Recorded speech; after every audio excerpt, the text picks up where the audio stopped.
اشفاق صاحب نے ریٹائرمنٹ کے بعد اپنے کمرے میں بھی اے سی لگوا لیا تاکہ بوڑھے میاں بیوی گرمی سے بچ سکیں، کیونکہ بیٹوں نے اپنے اپنے کمروں میں اے سی لگوائے ہوئے تھے اور بل باپ کے پیسوں سے ادا کر دیتے۔ مہینے بعد 60,000 بل آیا تو بیٹے آگ بگولا ہو گئے اور انہوں نے اشفاق صاحب کا اے سی اتار کر بیچ دیا اور انہیں خوب گالیاں دے کر چھت پر شفٹ کر دیا۔ اور رات کو شدید گرمی سے اشفاق صاحب اور بیگم بیمار ہو گئے تو وہ رات کو گھر چھوڑ کر چلے گئے اور اگلے دن بیٹے کام پر جانے کے لیے باہر نکلے تو ان کی آنکھیں پھٹی کی پھٹی رہ گئیں، کیونکہ گرمیوں کی دوپہر میں جب اشفاق صاحب نماز پڑھ کر واپس گھر آئے تو پسینے سے شرابور ہو چکے تھے۔ گھر آئے تو بیوی ظہر کی نماز پڑھ کر فارغ ہوئی تھی۔ اشفاق صاحب کا سانس پوری طرح سے پھول رہا تھا۔ کہنے لگے، فیصل کی ماں، مجھے ٹھنڈا پانی ڈال کر دو، ایسا کرو کہ نیبو پانی بنا کر دے دو، دل کو کچھ ہو رہا ہے، لگتا ہے کہ ڈوب جائے گا۔ یہ سن کر وہ فوراً سے اٹھی، چھوٹے سے کچن میں جا کر نیبو پانی بنایا اور اشفاق صاحب کو دے دیا۔ وہ گھونٹ گھونٹ پانی پینے کے بعد انہیں کچھ ہوش آیا تھا۔ شدید گرمی اور پسینے کی وجہ سے ان کا بی پی لو ہونے لگا تھا۔ کہنے لگے، اب تو گرمی برداشت نہیں ہو رہی، لیکن کیا کریں، مہنگائی بڑھتی جا رہی ہے، اخراجات اتنے ہیں کہ مہینہ بعد میں ختم ہوتا ہے اور پیسے پہلے ہی ختم ہو جاتے ہیں۔ بیوی کہنے لگی، فیصل کے ابا، فیصل کے کمرے میں بھی اے سی لگا ہے اور نعمان کے کمرے میں بھی، ایسا کریں کوئی سیکنڈ ہینڈ اے سی اپنے کمرے میں لگوا لیتے ہیں، بلکہ آج کل تو قسطوں پر بھی اے سی ملتے ہیں، اور میں نے سنا ہے کہ اب تو ایسے اے سی بھی آ گئے ہیں جن سے بجلی کا بل کم آتا ہے۔ اشفاق صاحب نے کندھے پر رکھے رومال سے پسینہ صاف کیا، خالی گلاس سامنے چھوٹی سی چارپائی پر رکھا۔ کہنے لگے، بات تو تمہاری ٹھیک ہے، اصل میں نے ایک کمیٹی ڈال رکھی تھی جو اسی مہینے کھلنی ہے، 1,20,000 کی ہے، اور اس میں اے سی آ جائے گا، جہاں 2 کمروں کے اے سی کا بل ادا ہوتا ہے ہمارا بھی ہو جائے گا۔ ویسے بھی یہ بل میری ہی پینشن سے ادا ہوتا ہے۔ یہ سن کر اشفاق صاحب کی بیوی نے سکون کا سانس لیا تھا۔ گھر بڑا تھا، فیصل کا اور نعمان کا دونوں کا کمرہ بھی بہت بڑا تھا، حالانکہ دونوں کا بس ایک ایک ہی بچہ تھا، لیکن 2-2 ٹن کے اے سی لگوائے ہوئے تھے اور دن رات چلتے تھے۔ شادی ہونے کے فوری بعد ہی دونوں بہوؤں نے ساس سے بنا کر نہیں رکھی تھی اور نہ ہی انہوں نے ساس سسر کی ذمہ داری لی تھی اور اپنا ناشتہ خود ہی بناتی تھیں۔ جب دیکھا کہ بہویں سیدھے منہ بات نہیں کرتیں اور نہ ہی ان کا کام کرنا چاہتی ہیں تو بنا کسی لڑائی جھگڑے کے انہوں نے خود ہی کہہ دیا کہ بیٹا تم لوگ ہم دونوں کی فکر مت کرو، بس اپنے اپنے شوہر کا ناشتہ بنا لیا کرو۔ گھر کا ماحول اس لیے بھی اچھا تھا کیونکہ اشفاق صاحب کی بیوی نے کبھی ساس بننے کی کوشش نہیں کی تھی، اس لیے وہ اپنا اور اشفاق صاحب کا کھانا خود بناتی تھیں، لیکن گھر کا خرچہ اکٹھا ہوتا تھا۔ بجلی کا بل اشفاق صاحب کی پینشن سے بھر دیا جاتا، باقی کے اخراجات ان کے بیٹے پورے کرتے تھے۔ راشن بھی ایک ہی جگہ آتا تھا، اس لیے جس نے جو پکانا ہوتا وہ پکا لیتا، لیکن اشفاق صاحب کو ضرور اپنے بیٹوں سے یہ گلہ رہتا تھا کہ ساری زندگی انہوں نے بیٹوں کی پرورش میں بڑی قربانیاں دی ہیں، لیکن بیٹوں نے شادی کر کے بیویوں کا ساتھ دیا تھا۔ بہرحال اگلے ہی روز اشفاق صاحب کی بیوی کی بہن کا انتقال ہو گیا۔ اشفاق صاحب کی تو طبیعت کچھ ناساز سی تھی، اس لیے وہ سفر نہیں کرنا چاہتے تھے، لیکن ان کی بیوی روئے جا رہی تھی۔ انہوں نے اسے گاؤں بھجوا دیا اور جانتے تھے کہ 15 دن سے پہلے وہ واپس نہیں آ سکتی، اس لیے 15 دن کھانے پینے کی ذمہ داری دونوں بہوؤں پر آ چکی تھی، لیکن دونوں کے ہی منہ بنے ہوئے تھے۔ اشفاق صاحب کو شوگر کا مرض لاحق تھا، اس لیے انہیں ناشتہ صبح سویرے 9 بجے چاہیے ہوتا، لیکن بہویں 12 بجے تک اے سی والے کمرے سے باہر ہی نہیں نکلتی تھیں۔ اشفاق صاحب دونوں بیٹوں سے کہہ چکے تھے کہ جب تک تمہاری ماں واپس نہیں آ جاتی اپنی بیویوں سے کہہ دینا کہ میں ناشتہ صبح 9 بجے کرتا ہوں، مجھے اٹھ کر ناشتہ بنا دیا کریں۔ دونوں بیٹے برا سا منہ بنا کر کمرے میں چلے گئے، لیکن دونوں کے ماتھوں پر بل پڑے ہوئے تھے، جانتے تھے کہ بیویاں صابر شاکر اور خدمت گزار ہرگز نہیں ہیں، لیکن اگلے ہی روز 9 بجے دونوں بیٹوں کی بیویاں کچن میں موجود تھیں، لیکن برتن زور زور سے پٹخ رہی تھیں۔ اشفاق صاحب جب اپنے کمرے سے باہر آئے تو بہوؤں کی بڑبڑاہٹ سن چکے تھے۔ بڑی بہو چھوٹی سے کہہ رہی تھی، خود تو بڑھیا بہانہ بنا کر گاؤں چلی گئی ہے اور اس مصیبت کو ہمارے سر پر چھوڑ گئی ہے۔ چھوٹی بہو کہنے لگی، ایک تو اس بڈھے کے بڑے نخرے ہیں، ناشتہ 9 بجے چاہیے، دوپہر کا کھانا 1 بجے چاہیے، شام کو چائے 4 بجے چاہیے، توبہ ہے بھائی، پتہ نہیں یہ دن کیسے گزریں گے۔ ایک تو بچے رات بھر سونے نہیں دیتے، سوتے سوتے رات کے 2 بج جاتے ہیں، اور اب صبح اٹھو اس نواب کے لیے ناشتہ بناؤ۔ بہوؤں کی باتیں سن کر اشفاق صاحب کا دل دکھی سا ہو گیا تھا۔ ان کے اٹھنے سے پہلے پہلے ان کی بیوی ان کے لیے ناشتہ رکھ دیتی تھی۔ ناشتے میں وہ ساگودانہ لیتے تھے، لیکن بنا چینی کے، چائے بھی بنا چینی کے ہی پیتے تھے۔ کبھی وہ ساگودانہ بنا دیتی تھی تو کبھی دلیا، لیکن بہو نے بیکری کے بسکٹ اور 1 کپ چائے کا پٹخ کر ٹیبل پر رکھا تھا۔ چائے میں پانی زیادہ تھا اور دوسرا پتی بھی بہت زیادہ تیز تھی۔ اشفاق صاحب اتنی تیز پتی والی چائے نہیں پیتے تھے۔ آنکھوں میں نمی تھی۔ بامشکل جب انہوں نے پہلا گھونٹ چائے کا بھرا تو بالکل کڑوا تھا۔ انہوں نے چائے واپس رکھ دی۔ دونوں بہویں دوبارہ سے اپنے کمرے میں گھس گئی تھیں۔ آج تو لگتا تھا کہ گرمی کا درجہ حرارت بھی اپنے عروج پر تھا۔ لاؤنج میں بھی بالکل ہوا نہیں تھی۔ پسینہ تھا کہ سوکھنے کا نام ہی نہیں لیتا تھا۔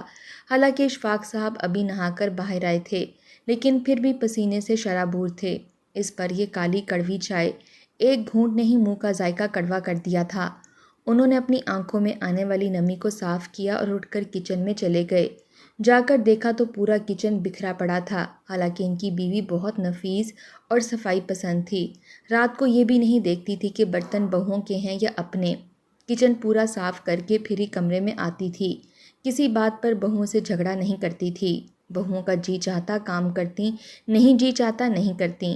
کبھی کبھی تو ایسا بھی ہوتا کہ دونوں ہی کھانا نہیں بناتی اور دونوں بیٹے ماں سے کہتے کہ اماں آپ نے ابا کے لیے جو بنایا ہے ہمیں بھی وہی دے دیں۔ اصل میں آج رومانہ کی طبیعت کچھ ٹھیک نہیں تھی۔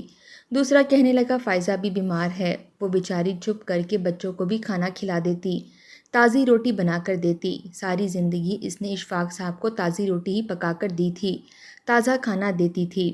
اگر کبھی کبھار رات کو روٹی بچ بھی جاتی تو سویرے اٹھ کر خود ناشتے میں کھا لیتی، لیکن کبھی بھی اشفاق صاحب کو رات کی روٹی نہیں دی تھی۔ بیوی اور بہو ہونے کا جو حق ان کی بیوی نے ادا کیا تھا، بہویں تو اس سے بہت دور تھیں، بد لحاظ اور بدتمیز بھی۔ اشفاق صاحب نے کچن کی بکھری ہوئی حالت دیکھی۔ رات کے بدبودار برتن شیلف پر پڑے ہوئے تھے۔ کچن کافی بڑا اور کشادہ تھا، لیکن اس وقت بہت گندا لگ رہا تھا۔ انہوں نے فریج کھولی، وہاں سے بریڈ نکالی اور مکھن نکالا۔ 2 سلائس پر مکھن لگایا اور کھایا، اور پانی سے اس بریڈ کو اندر نگلا تھا۔ آنکھوں میں آنسو تھے۔ بیوی کی یاد شدت سے آئی تھی، لیکن غم اور تکلیف ایسی تھی کہ اسے بلا نہیں سکتے تھے۔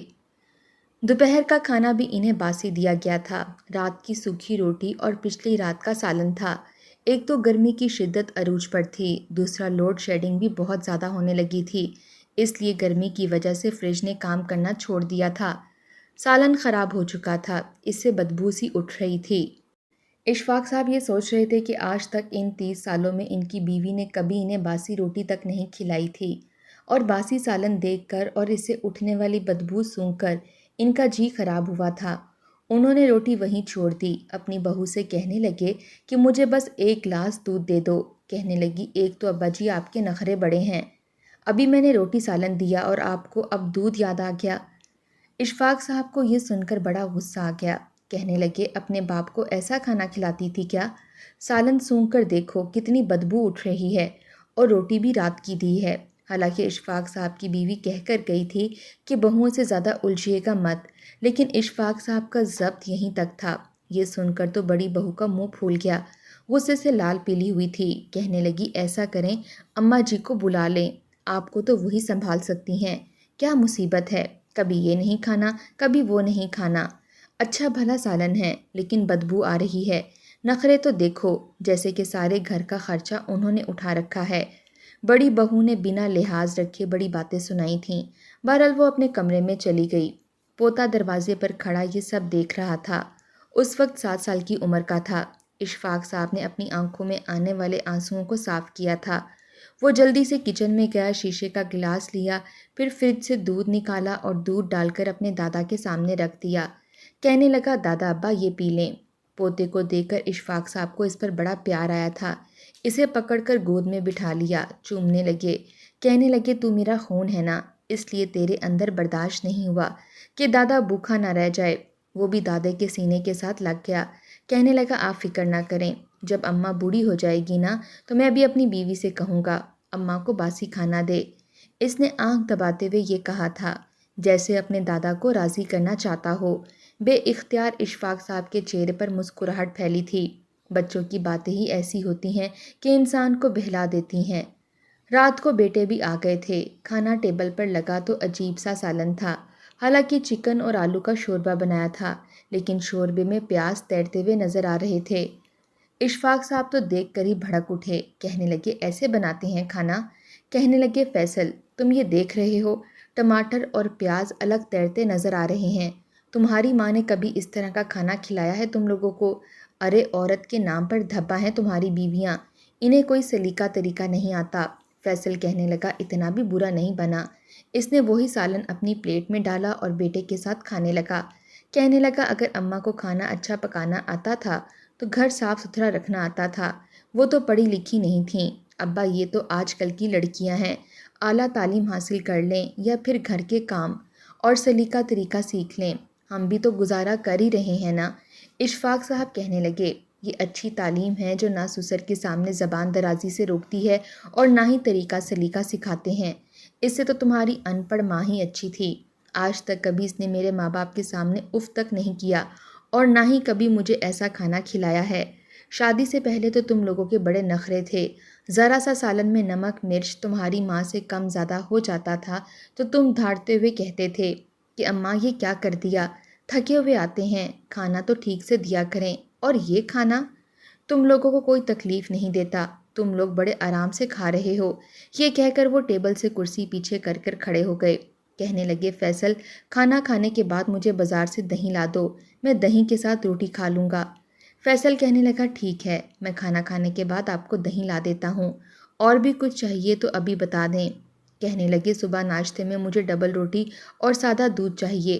ایسا کرو ڈبل روٹی تم لا دو، دودھ میں خود لے لوں گا، اور اپنی بیویوں سے کہنا کمرے میں بیٹھی رہیں، کوئی ضرورت نہیں ہے میرا ناشتہ بنانے کی۔ یہ کہہ کر وہ غصے سے اپنے کمرے میں چلے گئے۔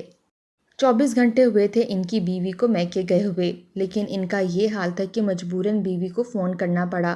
وہ بیچاری روئے جا رہی تھی۔ کچھ دیر اسے تسلی دینے کے بعد کہنے لگے تم کتنے دن یہاں رکو گی؟ وہ کہنے لگی اشفاق صاحب میری بہن گئی ہے، اس کے بچے ابھی بہت رو رہے ہیں، کہتے ہیں خالہ جان چند دن تو ہمارے پاس رک جائیں۔ وہ کہنے لگے اگر تم یہاں رک گئی تو شاید میں یہاں مر جاؤں گا۔ یہ سنتے ہی وہ کہنے لگی اشفاق صاحب اللہ نہ کرے آپ کو کچھ ہو، کیوں ایسی باتیں کر رہے ہیں؟ وہ کہنے لگے ان دونوں لڑکیوں نے میری زندگی اجیرن بنا کر رکھ دی ہے، کڑوی چائے میرے آگے رکھ دیتی ہیں، کبھی باسی روٹی اور باسی سالن۔ تم جانتی ہو کہ مجھے ایسا کھانا کھانے کی عادت نہیں ہے، ذرا سا کچھ کہہ دو تو آگے سے گز لمبی زبانیں چلاتی ہیں، مجھ سے تو یہ سب ایک دن بھی برداشت نہیں ہوا۔ موقع ایسا ہے کہ میں تمہیں کبھی بھی یہاں رکنے پر انکار نہ کرتا، لیکن خدا کے لیے جتنا جلدی ممکن ہو سکے واپس آ جاؤ۔ 3 دن اشفاق صاحب نے دہی کے ساتھ ڈبل روٹی کھا کر ہی گزارا کیا تھا، اور 3 دن بعد ان کی بیوی بھی واپس آ چکی تھی۔ پھر جا کر اشفاق صاحب کو سکھ کا سانس آیا تھا، لیکن وہ بھی گرمی سے بے حال تھی، پورے جسم پر گرمی سے دانے نکل چکے تھے۔ کہنے لگی گاؤں میں بھی بہت گرمی تھی، وہ تو رحیم نے اپنے کمرے میں اے سی لگا کے رکھا تھا تو مجھے وہیں سلا دیتا تھا تو رات اچھی گزر جاتی تھی، لیکن بیچارہ زیادہ بل نہیں بھر سکتا تھا، اس لیے دوپہر میں بڑی گرمی ہوتی تھی۔ اشفاق صاحب کی اپنی کمر اور سینہ دانوں سے بھر چکا تھا۔ گرمی جب شدت سے پڑی اور پسینہ ان دانوں پر لگتا تو چبھن کا احساس ہونے لگتا، ایسی جلن مچتی کہ جی چاہتا کہ کھجا کر پورا جسم ہی زخمی کر لیں۔ دونوں میاں بیوی گرمی کی وجہ سے بے حد پریشان تھے۔ بیٹے پہلے ہی صاف کہہ چکے تھے کہ ہمارے اتنے اخراجات بڑھ چکے ہیں کہ ہم مزید اے سی نہیں لگوا سکتے۔ جیسے اشفاق صاحب کی کمیٹی نکلی انہوں نے 1 ٹن کا اے سی لیا اور اپنے کمرے میں لگوا لیا۔ یہ دیکھ کر دونوں بہویں اور بیٹوں کو تو جیسے سانپ سونگھ گیا تھا۔ اے سی چلا تو دونوں میاں بیوی نے سکھ کا سانس لیا تھا۔ رات کو دونوں بیٹے کمرے میں آ گئے، کہنے لگے ابا آپ نے بتایا نہیں کہ آپ نے اے سی لگوانا تھا۔ اشفاق صاحب کہنے لگے تم دونوں کو کہا تھا، تم دونوں نے تو کھرا سا جواب دے دیا تھا۔ میں نے ایک کمیٹی ڈالی ہوئی تھی، اس لیے آج نکلی، اس لیے اے سی لے لیا۔ میری بیوی کو بھی تو سکون کی زندگی چاہیے، ساری زندگی مشقتوں میں گزار دی کہ بچوں کی اچھی نوکری لگے گی تو ہمارے بھی دن پھر جائیں گے، لیکن شاید ہم اس معاملے میں بد نصیب ہیں۔ اشفاق صاحب شکوے کے بغیر نہیں رہ پائے۔ ان کی بیوی کہنے لگی بس بھی کر دیں۔ وہ کہنے لگی کہ بیٹا اصل میں کمیٹی نکلی تھی تمہارے ابا کی، اور میری گرمی کی وجہ سے بہت موٹے موٹے دانے نکل آئے ہیں، اس لیے میرے کہنے پر ہی انہوں نے اے سی لگوایا ہے، اور گرمی کی شدت ویسی نہیں رہی کہ قابل برداشت ہو، اور پھر ہماری جانیں بھی تو بڑھاپے کو پہنچ گئی ہیں، تکلیف برداشت نہیں ہوتی۔ پھر انہوں نے اشفاق صاحب کی آستینیں اوپر کر کے دکھائیں جس پر موٹے موٹے دانے نکلے ہوئے تھے اور جسے کھجا کھجا کر انہوں نے زخمی کر لیا تھا۔ کہنے لگی، دیکھو اپنے باپ کے ہاتھ دونوں۔ بیٹے شرمندہ ہوتے ہوئے کمرے سے باہر نکل گئے۔ حالانکہ بڑی احتیاط سے دونوں میاں بیوی اے سی چلاتے تھے تاکہ بل بجٹ سے باہر نہ ہو، لیکن بہوؤں نے کبھی ان چیزوں کا لحاظ نہیں رکھا تھا۔ 24 گھنٹے اے سی چلاتی تھیں، لمحہ بھر کے لیے کمرے سے باہر نہیں نکلتی تھیں، بامشکل ہی 1 گھنٹے کے لیے کمرے سے باہر آتیں، فٹافٹ جیسے تیسے ہانڈی بنائی اور جان چھڑوائی۔ بہرحال ان کے شوہر ان کا ہر قسم کا کھانا کھا لیتے تھے، اس لیے نہ تو اشفاق صاحب کو کوئی اعتراض تھا نہ ہی ان کی بیوی کو۔ لیکن مہینہ گزرنے کے بعد جب بل 60,000 آیا تو بیٹوں نے تو جیسے ہنگامہ مچا کر رکھ دیا۔ کہنے لگے، ابا آپ دیکھ رہے ہیں، فیصل نے بل اشفاق صاحب کے منہ پر مارا تھا۔ اشفاق صاحب کو یہ دیکھ کر بڑا غصہ آیا۔ جب انہوں نے بل دیکھا تو 60,000 تھا، حالانکہ مہینے میں 50,000 کا بل تو آتا تھا جو ان کی پینشن سے بھرا جاتا تھا۔ وہ کہنے لگے، تو کیا ہوا، اب گھر میں 3 اے سی چلیں گے تو بل اتنا ہی آئے گا۔ وہ کہنے لگا، اسے بھرے گا کون؟ اشفاق صاحب کہنے لگے، پہلے بھی میری پینشن سے بھرا جاتا ہے، 10,000 تم ڈال دو۔ فیصل کہنے لگا، میری تو ایسی کوئی لاٹری نہیں لگی کہ میں 10,000 اوپر کے بھر سکوں، بڑی مشکل سے تو گھر کا خرچہ چلتا ہے، پھر بیٹا مہنگے اسکول میں پڑھ رہا ہے، مہینے کی 15,000 فیس ہے، میں تو بالکل بھی نہیں بھر سکتا۔ چھوٹا بیٹا کہنے لگا، تو میں کون سا لاکھوں کماتا ہوں، مجھے بھی اپنے چھوٹے بیٹے کا داخلہ کروانا ہے اور ایڈمیشن فیس ہی 50,000 ہے، مجھ سے تو وہ جمع نہیں ہو پا رہا، بل کہاں سے بھروں گا؟ اشفاق صاحب کہنے لگے کہ میں پچھلے کئی سالوں سے اپنی پینشن سے تم دونوں کے کمروں کے اے سی کا بل بھر رہا ہوں اور خود گرمی برداشت کر رہا ہوں، اب جب میری باری آئی تو تم لوگ اتنا نہیں کر سکتے؟ ایسا کرو میاں، اپنے اخراجات اٹھاؤ، بجلی کا بل تم لوگ اپنا اپنا بھرو، میں اپنا بھر لوں گا، رہ گیا راشن کا احسان تو میرے 50,000 آتے ہیں، میں اسی سے اپنا اور اپنی بیوی کا گزارا کر لوں گا۔ یہ کہنا تھا کہ دونوں بیٹے بھڑک اٹھے، کہنے لگے، پھر ایسا کریں، اپنے گھر کا انتظام بھی الگ کریں اور یہاں سے جانے کی تیاریاں کریں۔ یہ سن کر اشفاق صاحب کو بھی غصہ آ گیا، کہنے لگے، میں اپنا گھر چھوڑ کر کیوں جاؤں؟ بیٹے لڑنے کے لیے آگے بڑھے تھے۔ ان کی بیوی نے کہا کہ تمہیں شرم نہیں آتی، باپ کو مارنے کے لیے آ رہے ہو؟ تو انہوں نے ماں کو بھی دھکا دیا، وہ بیچاری زمین پر جا کر گری اور باپ کا ہاتھ بڑی زور سے پکڑ لیا۔ کہنے لگے، اب یہ تیرا نہیں ہمارا گھر ہے، قانونی طور پر جب آپ کی عمر 50 سے اوپر کی ہو جائے تو بیٹے اس کی جائیداد کے حقدار بن جاتے ہیں، اس لیے ہمارے سر پر چڑھنے کی کوشش مت کرنا، ہم اتنا بل نہیں بھر سکتے، اور ویسے بھی کمیٹی نکلی تھی تو ہمیں دینی چاہیے تھی، ہم ویسے بھی اپنے اخراجات کے لیے بہت پریشان تھے۔ یہ بات چھوٹے بیٹے نے کہی تھی۔ فیصل کہنے لگا، چھوڑو ان کا ہاتھ، اے سی اتارو اور اسے بیچو، ویسے بھی نیا اے سی ہے، آرام سے بک جائے گا، اور ان دونوں کو چھت والے کمرے میں ڈال دیتے ہیں، یہ بڈھا بڈھی باقی کا وقت وہیں گزاریں تو بہتر ہے۔ جتنی زور سے نعمان نے اشفاق صاحب کا ہاتھ پکڑا تھا، ان کے ہاتھ میں بے تحاشا درد ہونے لگا، انہیں لگا جیسے ان کی بوڑھی ہڈی ٹوٹ جائے گی، وہ درد سے کرہانے لگے۔ بیوی بھی رونے لگی، حالانکہ زمین پر بہت زور سے گری تھی، لیکن اٹھ کر اشفاق صاحب کے ساتھ آ کر کھڑی ہو گئی۔ دونوں بچوں نے ان کا سامان اٹھایا اور اوپر چھت کے کمرے پر ڈال دیا جہاں نہ پنکھا تھا نہ لائٹ تھی، اور کہا کہ چلو جاؤ اوپر جا کر سو جاؤ، ہم بھی اے سی اتار کر بیچ دیں گے۔ پھر انہوں نے ایسا ہی کیا، اے سی اتارا اور بیچ دیا۔ دونوں میاں بیوی بہت روئے تھے، بچوں کی خاطر قربانیاں دیتے دیتے بڑھاپے کو آن پہنچے تھے، اب وقت تھا کہ زندگی کچھ سکون سے گزارتے، لیکن بچوں نے تو جینا دھوپر کر دیا تھا، ایسی زبان اور بد لحاظی کی کہ دونوں ہی دل برداشتہ ہو گئے۔ اوپر تو گرمی کی شدت اور بھی زیادہ ہوتی تھی، دونوں بیٹوں نے نیچے کے پورے گھر پر قبضہ کر لیا، ان کے کمرے کو بھی تالا لگا دیا تاکہ وہ کبھی اپنے کمرے میں نہ آ سکیں۔ گرمی کی تیز ہوا جب ان کے کانوں پر پڑتی اور پسینہ ان کے زخموں پر لگتا تو وہ بل بلا اٹھتے۔ ایک رات دونوں ہی گھر سے نکل گئے۔